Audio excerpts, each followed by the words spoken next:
welcome to Success Stories Talk Show, Season 2, presented by Trident Communications. I am Alka, your host for today. And as our guest for today, we have Kenisha Awasthi. She is an Indian actress, model, and social media influencer. And she's worked in web series like Mastram, Hasmukh, and Raktanchal. Now that she's here with us on our show today, let's talk about her journey of success. So, hello, Kenisha, how are you? Hi, Alka. Thank you for having me. I'm doing very well. Thank you. So, Kenisha, now that you're on our show, first of all, welcome to Success Stories, and that we know about you from your profile. So, you began your journey with modeling. How has the journey been so far? No, actually, I began my journey with anchoring. I actually was an in-house anchor. So I did exactly what you do. You know, All right. I have extensive experience in anchoring. I work with all the top networks like Channel V and UTV. At that point in time, it used to be UTV. Now it's Disney. And then I also did a lot of live events as an MC, Master of Ceremonies. I did about 300 live events, traveled the world. Um, and then I kind of got when when the structure of acting got a little when acting got a little structured, like where there were casting directors and auditions, and stuff like that. That's when I started, my acting, trying for acting opportunities. All right. So, modeling was never in the scene, or how did that go? Modeling was never really in the scene because short format, first of all, I've never really understood how much acting can I show in a 30-second ad, no matter how good of an actor I am. And again, I was very successful in my anchoring career. So I was traveling a lot. And what happens with auditions is that if you are auditioning today, they might need your availability a week down the line. And I may not be in town a week down the line, so I could never assure them of my availability. But once I started, auditioning extensively towards the end of 2017, when I was like, okay, I want to also, I want a larger audience. I want to reach out to more people. That's when I really started auditioning for everything. So I did do a few ads as well. But really, I'm of the opinion that I prefer giving auditions which are long format. All right. So, when was the first time that you felt like, okay, this is something that I want to do? Like, I want to get into the field of acting. Well, I wanted to be an entertainer all my life. I would not restrict it to just acting. Ever since I was a kid, I was very fond of singing, dancing, playing like different characters. And I've always been talkative. So basically, whatever were my natural traits, I decided to convert them into my profession. And since the age of 5 or so, I kind of knew that I wanted to be in the glamour world, whether it is as an actor or as a pop star or as, yeah, I mean, as a pop star or as an actor, I want to be in the entertainment industry though. All right. So, Kanisha, you're from Mumbai. Would you say that Mumbai, being the dream city for a lot of people, gave you an edge to it? Like, was it easy to get your first break, or was there a lot of struggle involved? There are pros and cons actually. The pros are obvious that yes, you don't have to worry about where you're going to stay. The basics, shelter, food, clothing is taken care of. But the cons are that most of us Mumbai kids, right? We are not as driven. We don't have that kind of fire in our belly because they say na कि जब तक तलवार sir पे नहीं लटक रही होती तो इत्मीनान से जीता इंसान. So that a lot of times that goes against us. In fact, that's why you see a lot of people from other cities coming and making it big. It's not that people in Mumbai don't have talent or are not talented. It's the drive, it's the necessity, and that was the biggest con for me, because even for the longest time, for me also, I was very easy, laid back, I wasn't like hustling because things were taken care of and whatever, I just had to take care of myself. And so yeah, there are pros and cons to it really, but the biggest pro for me is also this, that I get to be with my family because I love my family and my pets. I can't live alone. I can't live without them. So that way, it's a definite pro. But the con is definitely this, that you have to somehow then, infuse that fire in your belly, which is a lot more difficult than if you have it naturally. Definitely. So, Kanisha, like the first thing as an OTT was a web series, right? And when it like blew up, how was the reaction? Like, how did it change your life? Personally, I'm a very private person actually. Most of my friends are non-industry people. They are either athletes or academicians or they are entrepreneurs. And so,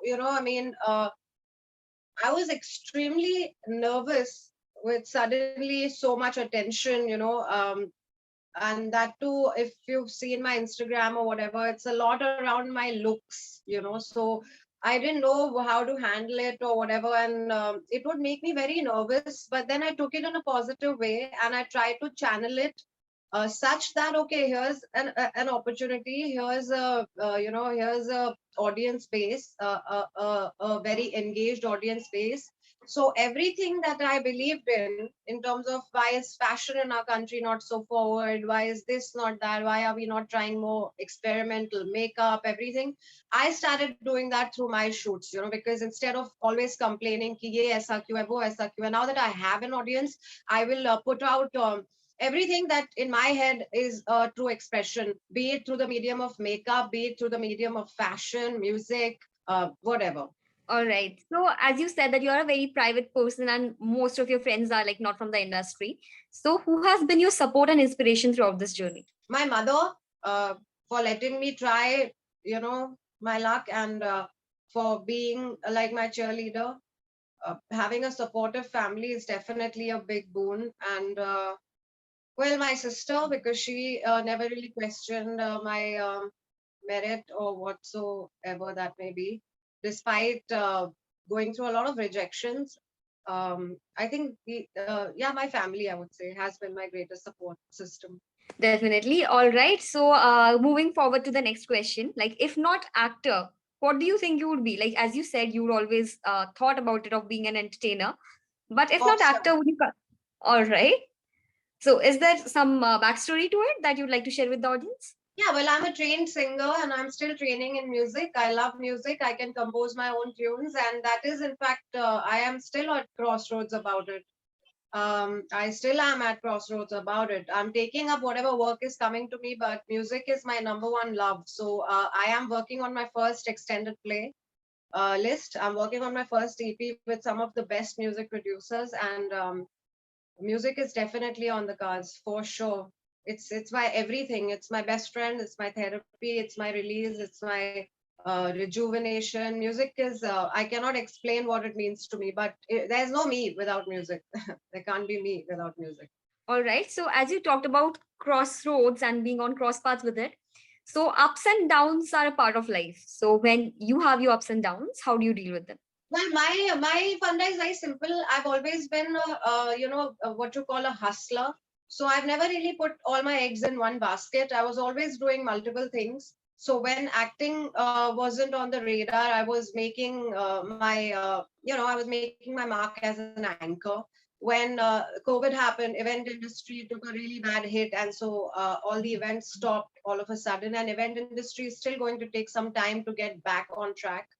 By then I had already all my fruits of labor, all my seed of labor with respect to my auditions were bearing fruits in terms of acting. So my web shows came out, and that gave me a lot of social media standing. So I monetized my social media, and and that became a revenue stream, like being a social media influencer.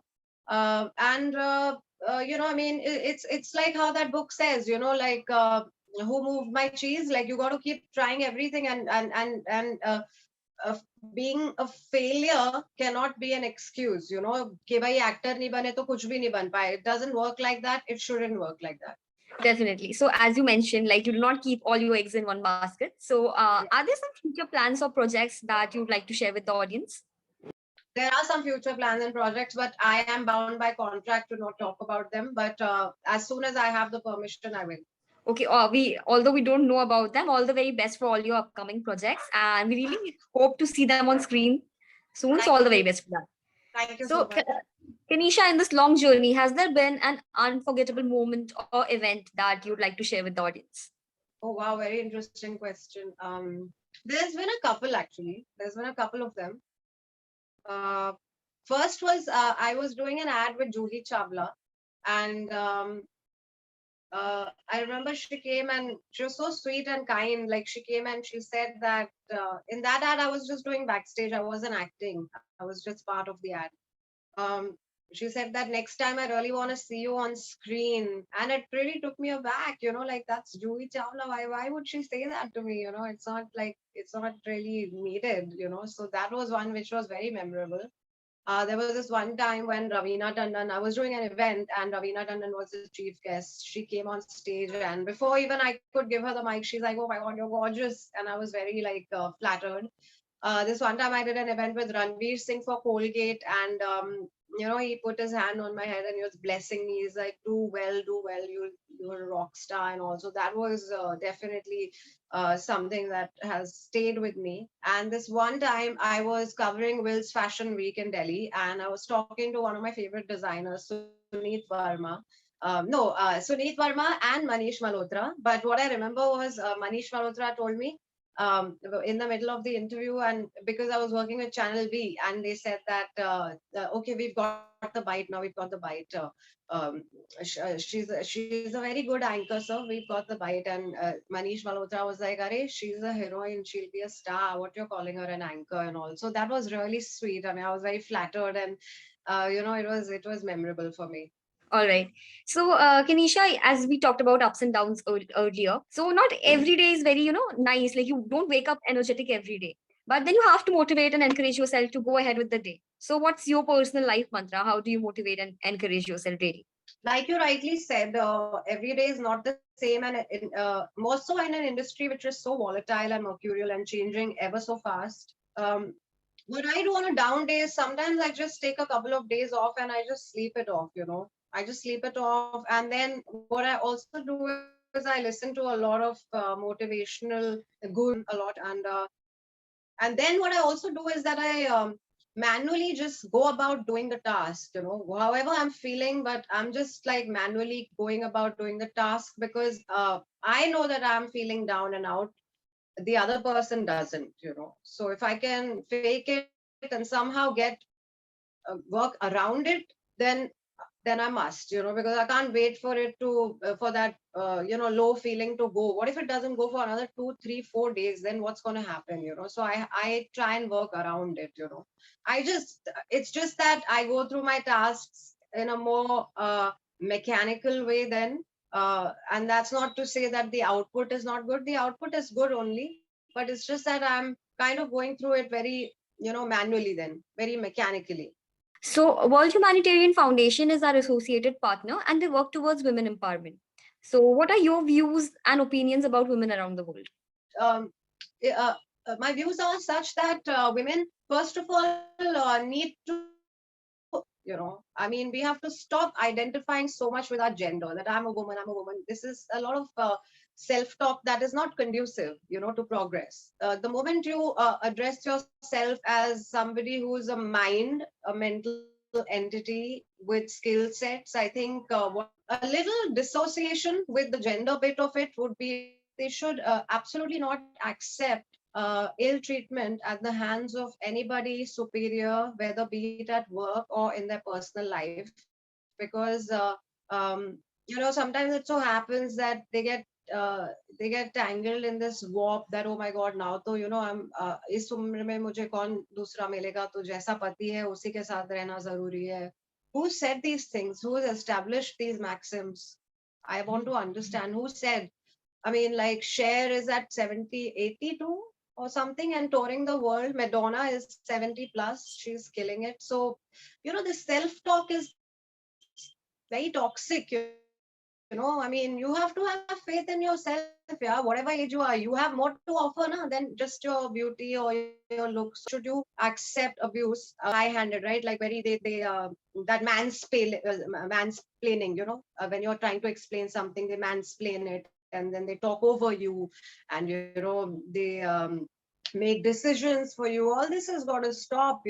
So as I was saying, in my opinion, women should really look at them beyond gender, and under no circumstance should they take ill treatment at the hands of a man, be it her husband, brother, boyfriend, or even her father. Definitely. I think that's something that women around the world, especially the backward countries, like I'm not calling India to be that backward, but yeah, there are still parts of India that, where women are going through all of this. And there's a very strong patriarchal thought there that any kind of liberation to a woman should only come through her husband. Yeah, So yeah, I it's think very that's something. patriarchal. Even in Mumbai, it is like that. It's patriarchal. It is very patriarchal. It's not just in some parts of India, it's just that the way it manifests could be different, but then there are still those subtle remarks and all. It's very patriarchal. Definitely. So I definitely agree to whatever you have said, and that yeah, women should understand this sequence and it needs to break now. It needs to high time, really high time. Yeah. So Kenisha, coming back to the questions, and this is the last question of our episode for today. Since the name of our show is Success Stories, so what, in your opinion, is true success? In my opinion, true success is building a legacy. Building a legacy, creating employment for as many people as you can, because you're not just here for your family and for yourself and for your friends and for buying shoes and bags, etc. In my opinion, it is about innovation also, if you are innovative, but definitely about building a legacy through which a lot of people can benefit and get employment, and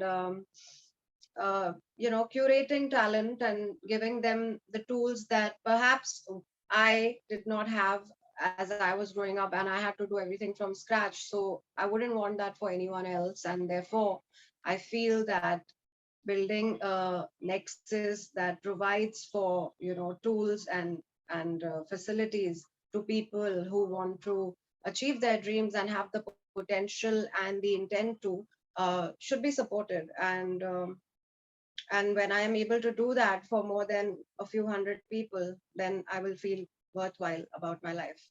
That's a really nice thought. And I really hope that all the people, all the viewers who have watched this episode are really motivated by you. And we wish you all the very best for all your upcoming projects. Also, thank you so much for taking out time for this episode of Success Stories. Thank you, Olga. It was my pleasure. Thank you so much, and all the best with everything that you go ahead and do in life. So, thank you, Kanisha. And thank you, everyone, for joining with us on this episode of Success Stories. For more such stories, just subscribe to our channel so you do not miss out on any notifications. We air a new episode every Monday, Wednesday, and Friday. So, until the next one airs up, just stay tuned, take care, stay safe, and bye bye.